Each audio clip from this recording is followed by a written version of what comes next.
ఈరోజు కాంగ్రెస్ పార్టీ ఎంత అహంకారం అంటే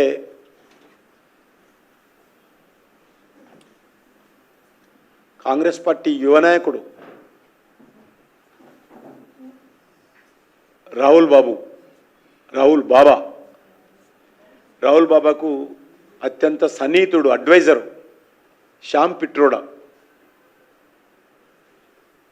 ఆయన ఏ రకంగా మాట్లాడతాడంటే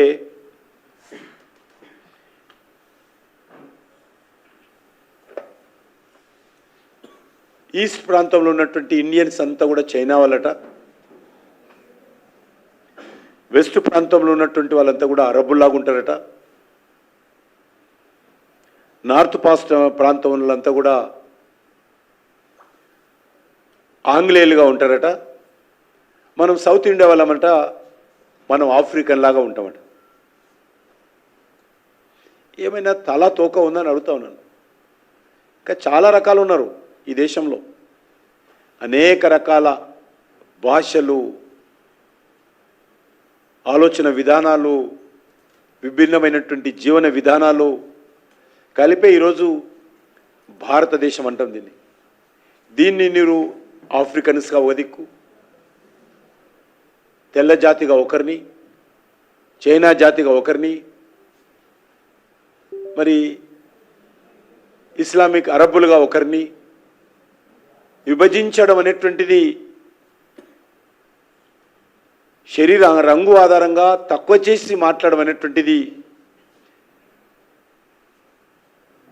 కాంగ్రెస్ పార్టీ యొక్క జాతి అహంకారానికి అద్దం పడుతుందని మనం చేస్తా ఉన్నాం.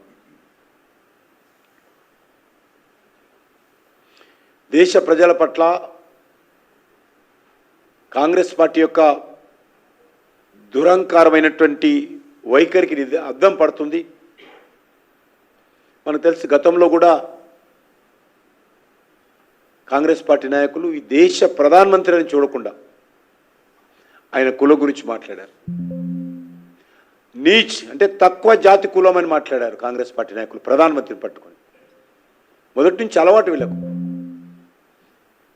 ఒక తక్కువ జాతి కులం అని చెప్పి ప్రధానమంత్రి నీచ్ సమాజ్ సే ఆతా హై అంటే తక్కువ జాతి నుంచి వచ్చినటువంటి వ్యక్తి అని మాట్లాడడం ఏదైతున్నదో, మరి కాంగ్రెస్ పార్టీ ఎంత దురహంకారమో మనం అర్థం చేసుకోవచ్చు.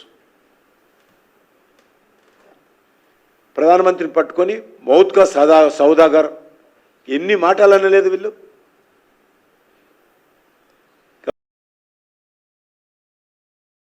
కాబట్టి ఎప్పుడెప్పుడు కాంగ్రెస్ పార్టీ ప్రజల దృష్టిలో వెలవెల్లపోతుందో, పరువు తగ్గిపోతుందో ప్రతిసారి ఈ రకమైనటువంటి మాటలు మాట్లాడము, తమ అసహనాన్ని అసంతృప్తిని ఈ రకంగా వెల్లడించడం అనేటువంటిది జరుగుతూ ఉంది.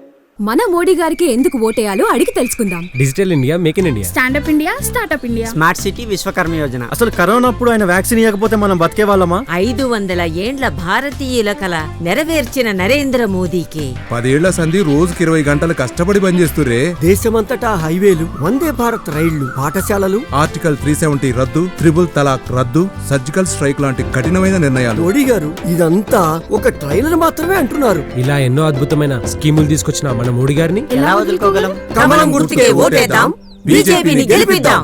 మోడీ మన అందరి నేస్తం, బీజేపీనే గెలిపించేద్దాం.